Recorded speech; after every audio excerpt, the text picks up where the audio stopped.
Good morning student. Previous video class में हमने chapter 11 भय के क्वेश्चन आंसर कंप्लीट किए थे। आज हम अपना न्यू चैप्टर नंबर 11 बाजार दर्शन स्टार्ट करते हैं। बाजार दर्शन जो कि जैनेंद्र कुमार द्वारा लिखा गया है। सबसे पहले हम जैनेंद्र कुमार का जीवन परिचय रीड करते हैं। जैनेंद्र कुमार का जन्म सन 1905 ईस्वी में हुआ था। मृत्यु 1988 ईस्वी में हुई थी। जैनेंद्र कुमार को हिंदी के मनोवैज्ञानिक कथा साहित्य का जन्मदाता कहा जाता है। उन्होंने हिंदी उपन्यास और कहानियों को नई दिशा दी है। वे गंभीर चिंतक भी रहे हैं। गांधीवादी विचारधारा को उन्होंने गहराई से अपने आत्मसात किया है। परख, अनाम स्वामी, सुनीता, त्यागपत्र, कल्याणी, जयवर्धन और मुक्तिबोध उनके प्रसिद्ध उपन्यास है। उनकी कहानी संग्रह है वातायन, एक रात, दो चिड़िया, फांसी, नीलम देश की राजकन्या तथा पाजेब। उनके विचार प्रधान निबंध, प्रस्तुत प्रश्न, जड़ की बात, पूर्वोदय, साहित्य का श्रेय और प्रेय, सोच विचार तथा समय और हम उनकी बहुमुखी प्रतिभा के परिचायक हैं। जीवन के प्रश्नों को सुलझाने में जैनेंद्र की दृष्टि व्यापक रही है। मुंशी प्रेमचंद ने उन्हें भारत का गौर की कहकर महिमा मंडित किया गया। प्रस्तुत निबंध बाजार दर्शन में बढ़ती उपभोक्तावादी परंपरा एवं बाजारवाद पर गहरा मंथन किया गया है। लेखक यह मानता है कि बाजार हमारी आवश्यकताओं की पूर्ति के लिए है। यह विक्रेता और क्रेता दोनों के मन में संतोष व तृप्ति का भाव जगाता है। अर्थात बेचने वाला और खरीदने वाला दोनों के मन में ही संतोष का भाव जगाता है। लेकिन उपभोक्तावादी परंपरा ने आज बाजार को अपनी आर्थिक संपन्नता के दंभ प्रदर्शन का साधन बना दिया है। हम बिना आवश्यकता के अकारण ही बाजार से अनाप शनाप वस्तुएं खरीदते हैं तो इससे बाजार में कपट बढ़ता है, कृत्रिम अभाव बनता है और महंगाई बढ़ती है। आज ग्राहक और विक्रेता दोनों ही कपटपूर्ण व्यवहार से हमारे विनिमय और अर्थतंत्र को क्षति पहुंचा रहे हैं। आवश्यकता से अधिक वस्तुओं का संग्रह अर्थव्यवस्था के लिए घातक है। धन का दुरुपयोग व दंभ हानिकारक है। बाजार हमारी संतुष्टि के लिए होता है, न कि असंतोष, तृष्णा व ईर्ष्या की वृद्धि के लिए। जो बाजार दर्शन है उसमें उस निबंध में लेखक जैनेंद्र कुमार ने बताया है कि वर्तमान समय में बढ़ती उपभोक्तावादी संस्कृति जो है बाजार दर्शन के ऊपर किस तरीके से क्या प्रभाव डाल रही है। निबंध में लेखक ने बताया है कि व्यक्ति को बाजार के आकर्षण से बचना चाहिए तथा अपनी परचेजिंग पावर का दुरुपयोग नहीं करना चाहिए। मन में निश्चय, उद्देश्य और आवश्यकताओं का निश्चय करके ही बाजार जाना चाहिए, तभी उसे बाजार का लाभ मिल सकेगा। क्योंकि जो बाजार है वो क्या करता है, लोगों को अपनी ओर आमंत्रित करता है। इस प्रकार एक चतुर शिकारी जाल फैलाकर अपने शिकार को फंसाता है, उसी प्रकार से सुसज्जित बाजार ग्राहकों को आकर्षित करता है। बाजार का मूक आमंत्रण, बाजार कभी भी लोगों को बुलाता नहीं है, वो केवल एक मूक आमंत्रण करता है। लेकिन किस तरीके से कि बाजार को अपनी दुकानों को या जहां हम सामान खरीदने जाते हैं तो इस तरीके से सजावट होती है या इस तरीके से लोग सामानों को सजा कर रखते हैं कि उसे देखकर ही हमारा जो मन है वो लालायित हो जाता है और हम उसे खरीदने के लिए बेचैन हो जाते हैं। अर्थात तो जो बाजार है वो मूक आमंत्रण करता है ग्राहक को। वो इस तरीके से जो ग्राहक को मन को ललचाता है कि अनावश्यक जो वस्तुएं हैं वो भी हम खरीद लेते हैं।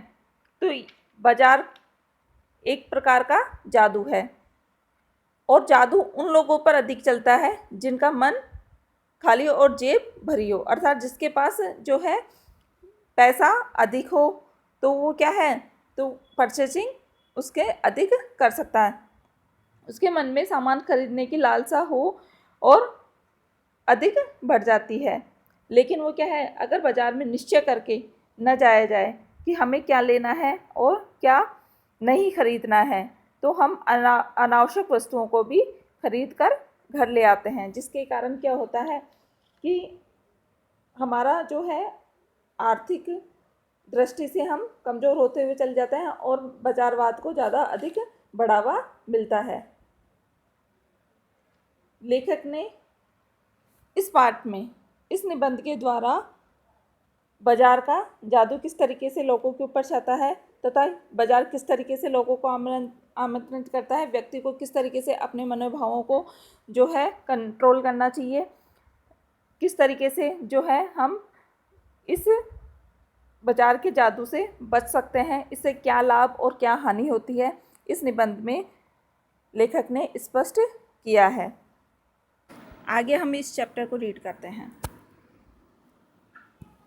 एक बार की बात कहता हूँ, मित्र बाजार गए तो थे कोई एक मामूली चीज़ लेने पर लौटे एकदम बहुत से बंडल पास थे। लेखक जो है एक कहानी बताते हुए कहते हैं कि एक बार मेरे मित्र जो है बाज़ार गए एक मामूली चीज़ लेने के लिए, लेकिन जब वो वापस लौटे तो उनके पास बहुत सारे बंडल थे। मैंने कहा यह है क्या? मैंने यहाँ पे किसके लिए आया? लेखक के लिए। तो मित्र बोला यह जो साथ थी अर्थात पत्नी। उनका आशय था कि यह पत्नी की महिमा है, उस महिमा का मैं कायल हूँ। आदिकाल से इस विषय में पति से पत्नी की प्रमुखता प्रमाणित है और यह व्यक्तित्व का प्रश्न नहीं, स्त्रीत्व का प्रश्न है। स्त्री माया न जोड़े तो क्या मैं जोड़ूं? फिर भी सच सच है और वह यह है कि इस बात में पत्नी की ओट ली जाती है। मूल में एक और तत्व को महिमा सविशेष है, वह तत्व है मनी बैग अर्थात पैसे, गर्मी या एनर्जी। अर्थात जो है जब उन्होंने पूछा कि आप तो लेने कुछ सामान एक ही गए थे लेकिन बहुत सारे जो है आपके हाथ में बंडल है, तो उन्होंने कहा कि ये सब कुछ जो मैंने नहीं, जो मेरे साथ है अर्थात जो मेरी पत्नी है उन्होंने किया है। जबकि वो ये कहकर अपनी जो है अपने मूल को छुपा रहे थे। क्यों? क्योंकि ये पैसों की गर्मी या एनर्जी थी। अगर जेब गर्म नहीं होगी अर्थात जेब में पैसे नहीं होंगे तो आप बाज़ार में जाकर शॉपिंग भी नहीं कर सकते हो। आगे देखिए, पैसा पावर है पर उसके सबूत में आसपास माल टाल न जमा हो तो वह खाक पावर है। पैसे को देखने के लिए बैंक हिसाब देखिए, पर पाल असबाब मकान कोठी तो अनदेखे भी दिखते हैं।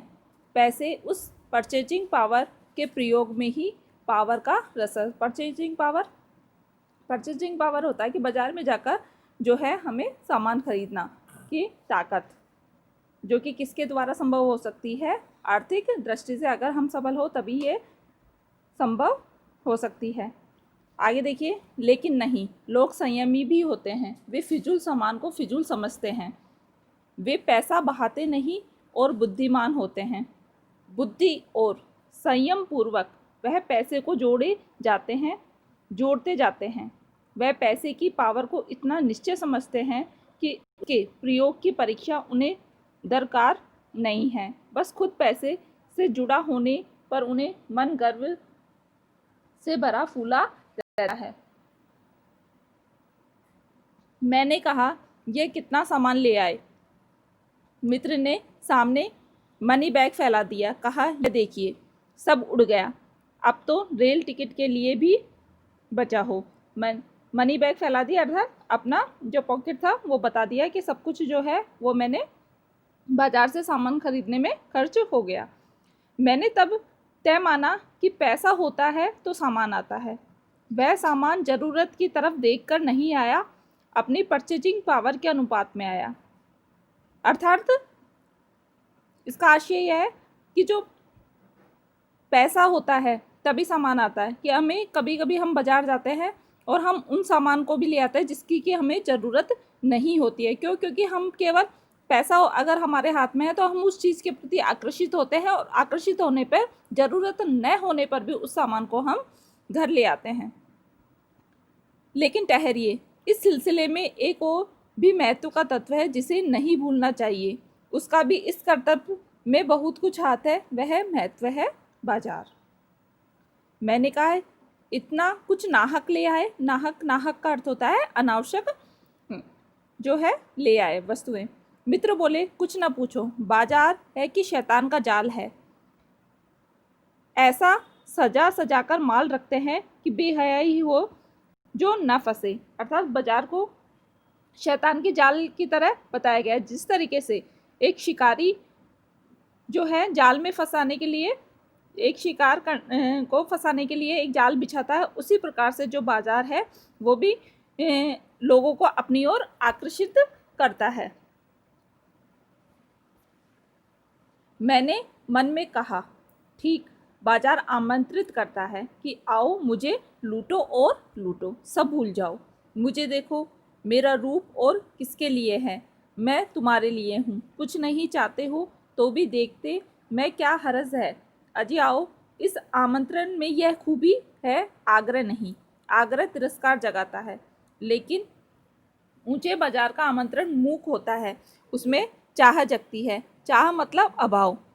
चौक बाजार में खड़े होकर आदमी को लगने लगता है कि उसे अपने पास काफ़ी नहीं है और चाहिए और चाहिए। मेरे यहाँ कितना परिमित है, यहाँ कितना अतुलित है। ओह, जब हम बाजार जाते हैं तो बाजार जो है हमें आमंत्रित करता है, यानी कि हमें आकर्षित करता है। और वो आकर्षण ऐसा होता है, उसका मुंह का आग्रह होता है बाजार का, कि कभी भी वो हमें बुलाता नहीं है, मुंह से बोलकर हमें नहीं बुलाता कि आओ और हमारे सामान को खरीदो, लेकिन वो उसका आग्रह जो होता है वो मुंह होता है, मौन होता है, यानी कि हम उसकी तरफ देखकर उसके आकर्षित होते हैं। और ऐसी चाह जगती है कि हमारे पास जो चीज़ें हैं उसको भी हम वापस से पुनः ले आते हैं, उसका आकर्षण देखकर। बेफिजली जो है वो खर्च होती है। नेक्स्ट पैराग्राफ देखिए। कोई अपने को न जाने तो बाजार का यह चौक उसे कामना के लिए विफल बना छोड़े। विकल क्यों? पागल, असंतोष, तृष्णा, ईर्ष्या से घायल कर मनुष्य को सदा के लिए यह बेकार बना डाल सकता है। एक और मित्र की बात। ये तो लेखक ने यहाँ तक अपने एक मित्र की बात बताई कि वो बाजार कुछ सामान्य सामान खरीदने जाते हैं, लेकिन जब वह वापस आते हैं तो एक सामान के बदले वो बहुत सारे जो अनावश्यक सामान भी खरीद के लेके आ सकते हैं। तो और कारण ये बताया कि उन्होंने कि मैं नहीं, जो है मेरी पत्नी ये सामान को खरीद कर लेके आई है। और उन्होंने बताया कि जो ये बाजार का है वो एक जाल बिछा रखा है, जाल बिछाने के बाद में वो अपनी तरफ मुझे आकर्षित करता है बाजार, और सामानों को खरीदने के लिए मजबूर करता है। यहाँ तक हो गया लेखक ने अपने एक मित्र की बात का वर्णन, और आगे जो है वो अपने किसी दूसरे मित्र की बात बता रहे हैं। देखिए, एक और मित्र की बात है। यह दोपहर से पहले के गए बाजार से कहीं शाम ही वापस आए तो खाली हाथ। मैंने पूछा, कहाँ रहे? बोले, बाजार देखते रहे। मैंने कहा, बाजार देखते क्या रहे? बोले, क्यों बाजार? मैंने कहा, लाए तो कुछ नहीं। बोले, हाँ, पर यह समझ ना आता था कि न लूँ तो क्या। सभी कुछ तो लेने की जी होता था, पर लेने का मतलब था शेष सब कुछ को छोड़ देना। पर मैं कुछ भी नहीं छोड़ना चाहता था। अर्थात क्या हुआ कि बाजार में जाके वो कंफ्यूज हो गया कि कौन सी चीज़ तो लेनी है और कौन सी चीज़ को छोड़नी है, और सभी चीज़ों के प्रति आकर्षित हो रहा था। जब अगर एक वस्तु को ले रहे हैं तो मन में यह भाव उठ रहा था कि उसने बहुत सारी चीज़ों को छोड़ दिया, इसके कारण वह कुछ भी लेकर नहीं आया। इसमें मैं कुछ भी नहीं ले सका। मैंने कहा, खूब, पर मित्र की बात ठीक थी। अगर ठीक पता नहीं है कि क्या चाहते हो और सब कुछ सबकी ओर की चाहत तुम्हें घेर लेगी, तो तब परिणाम त्रास की ओर होगा, गति नहीं होगी, न कर्म होगा। अर्थात जो है, अगर मन में ऐसा हो कि सब कुछ ही ले चलें, तो ये तो संभव नहीं है। और मन में कभी ऐसा असमंजस की स्थिति आ जाती है कि हम क्या लें और क्या छोड़ें, तो उस समय जो है ये होना चाहिए कि ठीक है, सब कुछ छोड़कर आगे जब तक एक निश्चय स्थिति ना बन जाए तब तक उस पर अमल नहीं करना चाहिए। आज की क्लास को हम यही करते हैं। कल की क्लास में इस चैप्टर को आगे रीड करेंगे।